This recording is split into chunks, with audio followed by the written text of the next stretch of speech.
নমস্কাৰ। আজি মই আলু পৰঠা বনাম। আলু দুটা সিজাই ল'লোঁ, সিজাই কাঢ়ি ল'লোঁ।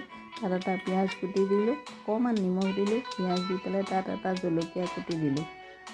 জলকীয়া দি তাত মছলা দিলোঁ, জিৰা মছলা, অকণমান হালধি দিলোঁ। তাৰপিছত আটাৰ লাডু দুটা বনাই ল'লোঁ। বনাই লৈ আলুখিনি পিটিকি তাত ধুনীয়াকৈ মিলাই লৈ গাঁত এটা কৰি লাডু দুটাত আলুখিনি দি দিলোঁ। আলুখিনি দি তাত লাডু কৰিলোঁ।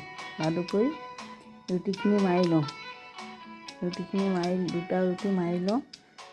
মাৰি লৈ সেয়া বেলিলোঁ। বেলি লৈ পুৰিবলৈ আৰম্ভ কৰিলোঁ। প্ৰথমতে শুকান কৰি পুৰিলোঁ। পুৰি পেলাই তাত অকণমান তেল দিম, কম পৰিমাণে তেল দি দুটা ৰুটি তৈয়াৰ হ'ল। আজি সোমবাৰ সেইকাৰণে মাংস অনা নাই। মাংসৰ সৈতে বৰ ধুনীয়া লাগে, আপোনালোকে কেতিয়াবা খাই চাবচোন। এতিয়া আমি চচৰ সৈতে খাম। ভাল পালে লাইক কৰিব, শ্বেয়াৰ কৰিব, কমেণ্ট কৰিব।